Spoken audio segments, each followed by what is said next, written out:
Good evening and welcome to FRC Media News for Thursday, July 20th, 2017. I'm Keith Tebow.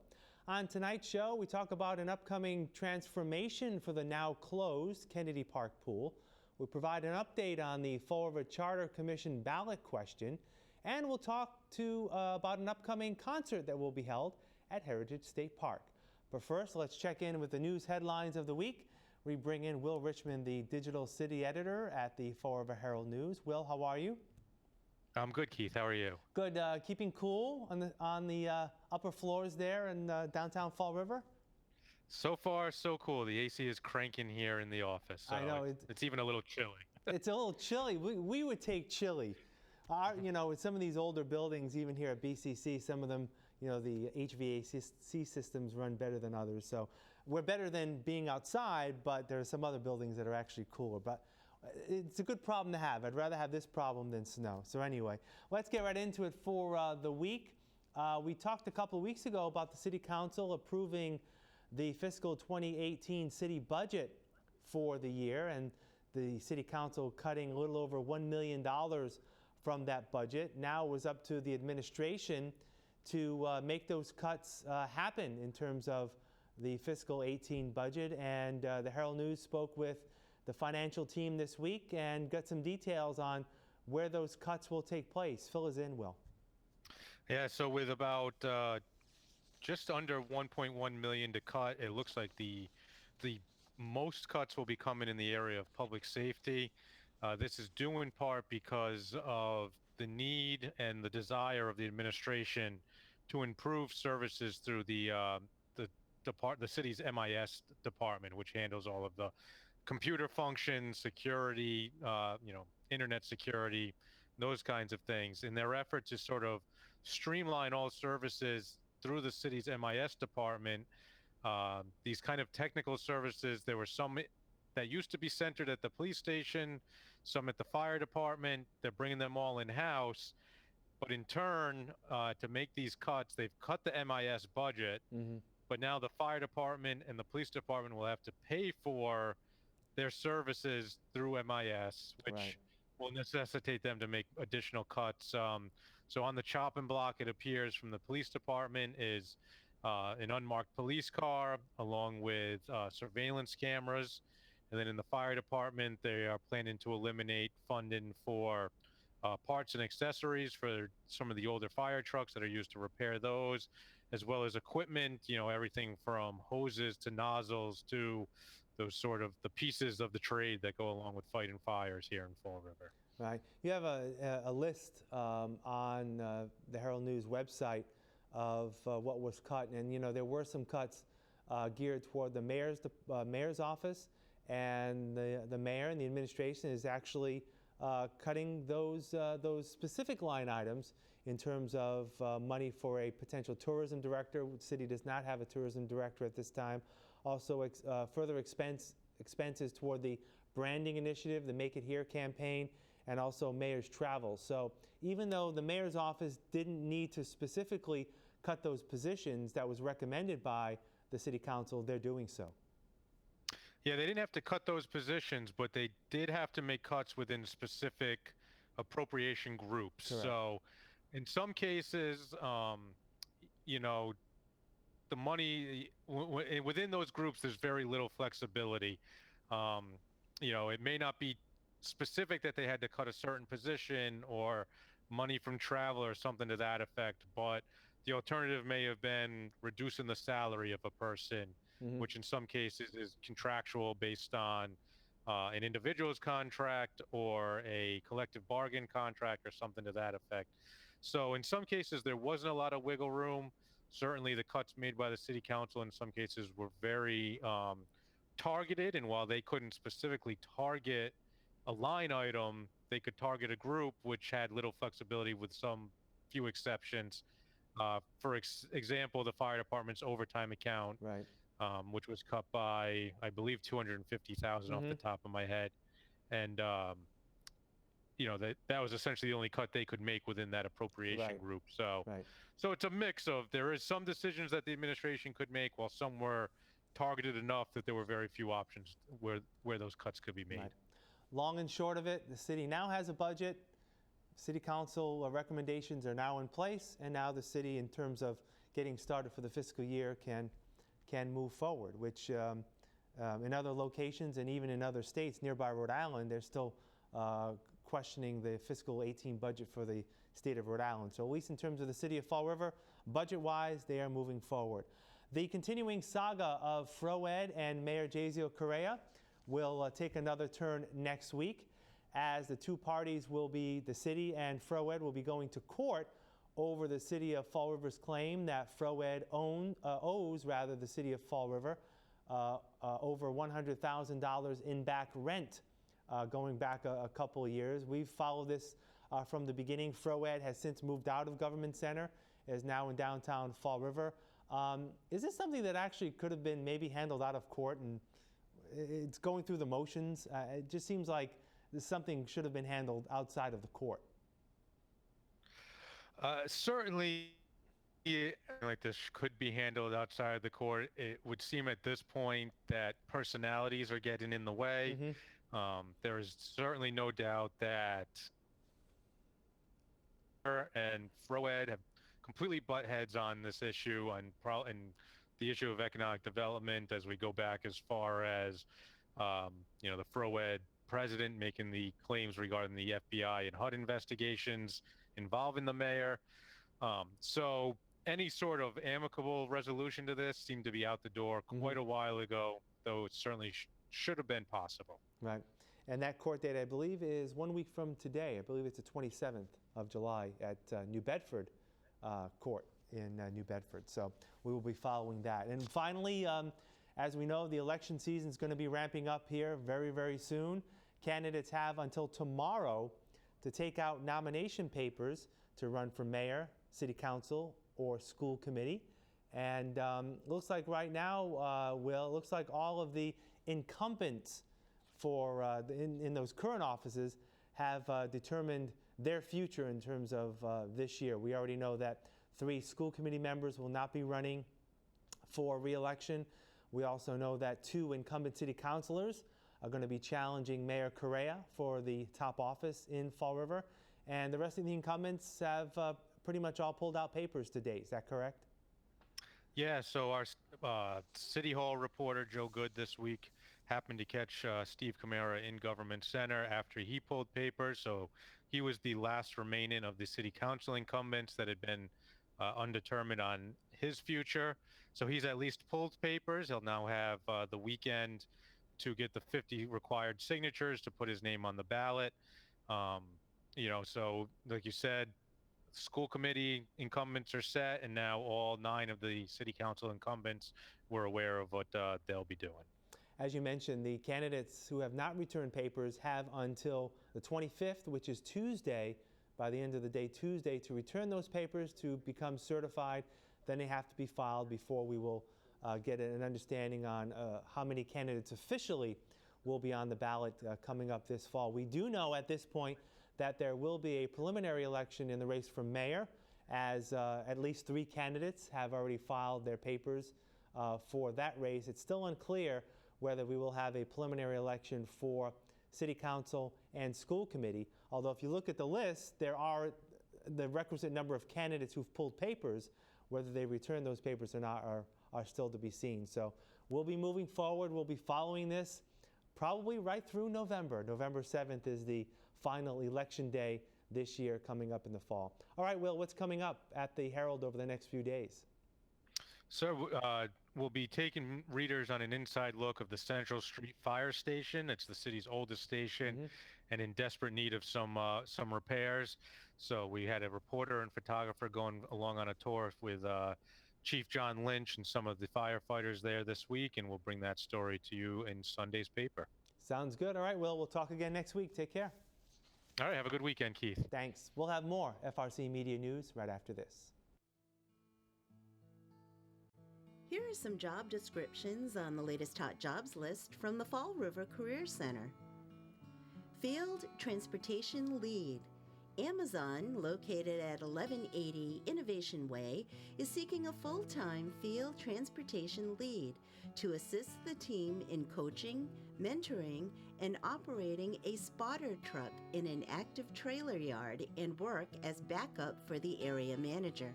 Job number 9281392. Legal Secretary. The offices of Brian Cunha and Associates of Fall River is in need of a full-time legal secretary experienced in personal injury and civil litigation. Job number 9280312.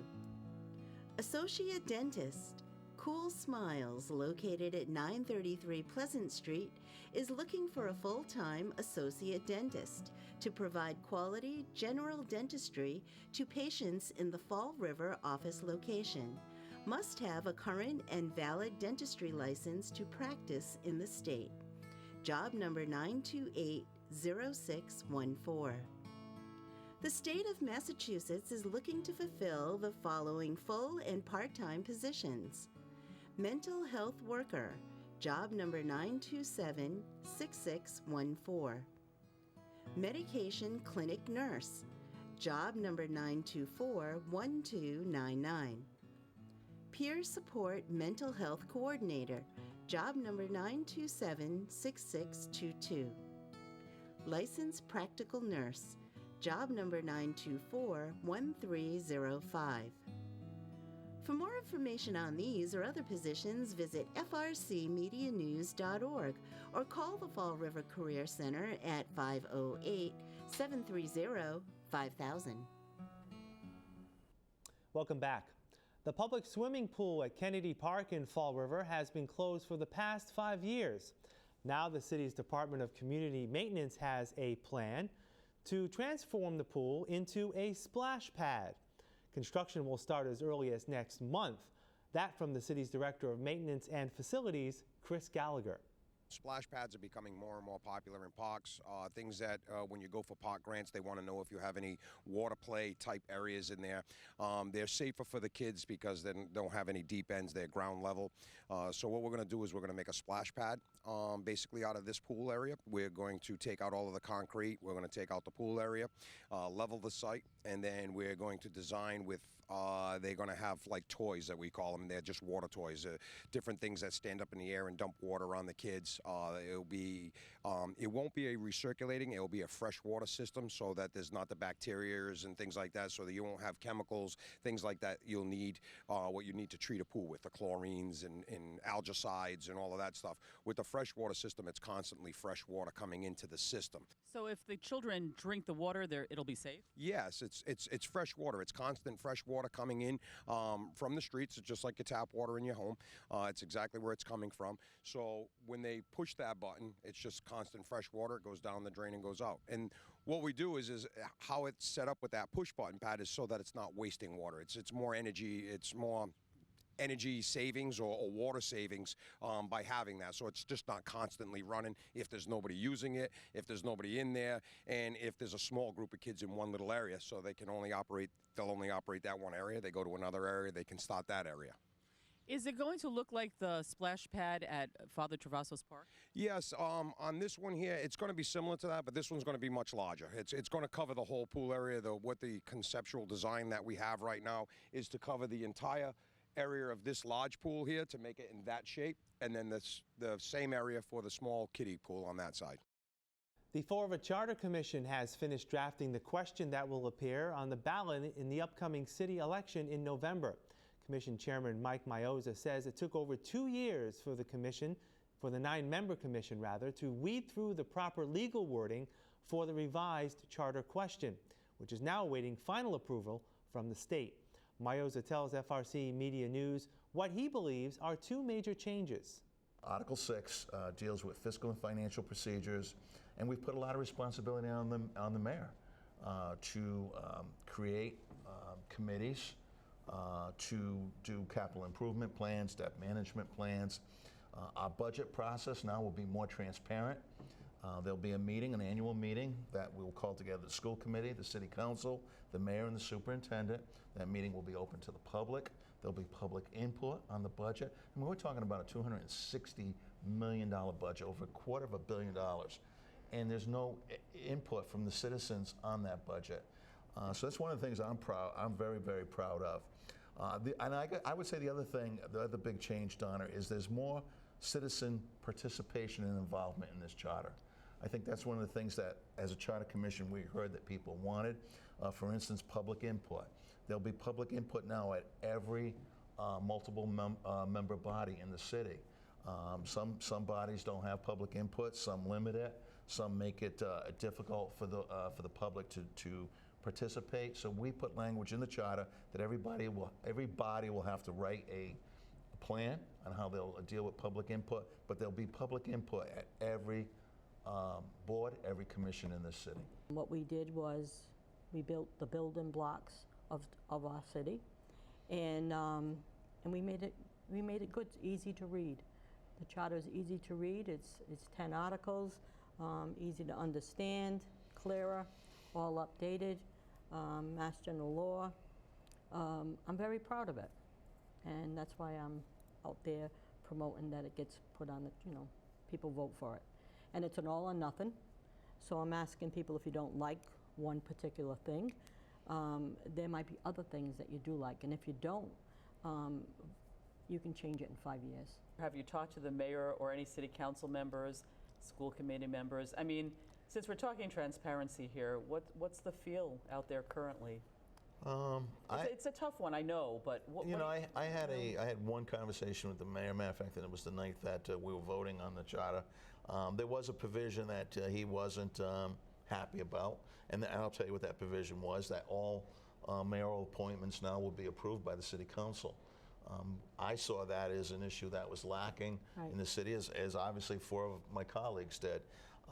So that's going to take the patronage, hopefully take away some of the patronage, that we're going to have qualified people that are going to serve on our commissions, on our boards, on all our multiple member bodies. And the other thing is we put provisions that they have to be qualified, and they have to be city residents.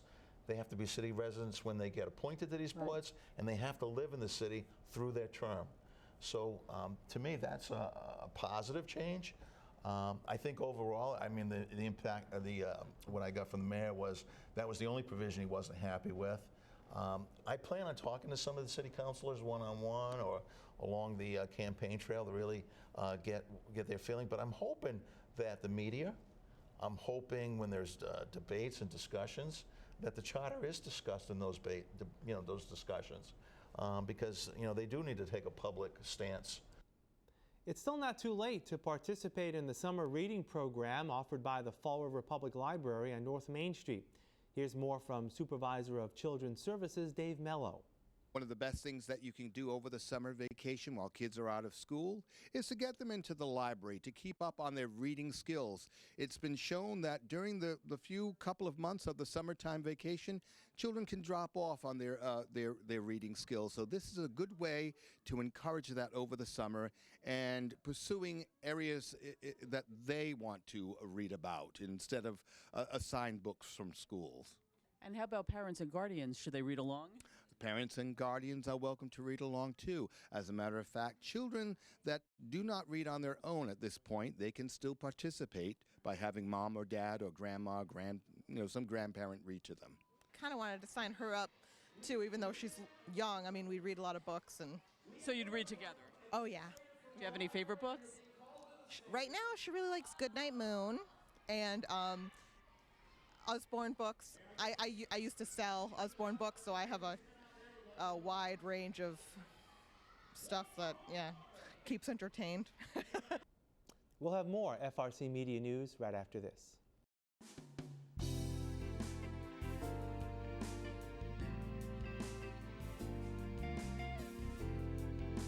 So today we have Harriet. She is a 2-year-old German Shepherd, and she arrived at our shelter early in July this year as a stray. She's very timid at first, but she warms up fairly quickly, and she just needs somebody with a little bit of patience just to understand her background a little bit, which we don't fully know. But she's definitely hand shy. She's really sweet though. If you'd like to come see her, we're at 300 Linwood Street, Fall River, Mass. and we're open every day except for Wednesday, 11 to 4. So here we have Ping. Ping is a 1-year-old domestic medium hair. She's a very energetic cat. Very nice too. She originally came to us from Westport about, I want to say about 2 months ago or so, maybe a month and a half. Very playful cat. But she tolerates the other cats okay. So if you had other cats, wouldn't necessarily be a problem. But preferably, she'd want to be an only cat. Because while she does okay with them, she's not particularly, she's not overjoyed by them. She does okay with dogs, surprisingly. You'd think that she'd like her own kind, so to speak. What are you doing? As you can see, she's going on a little bit of an adventure. So you may or may not find her in your couch cushions. But she's very nice. If you'd like to come down and meet her, she's located here at Forever Paws Animal Shelter. We're at 300 Linwood Street in Fall River, Massachusetts.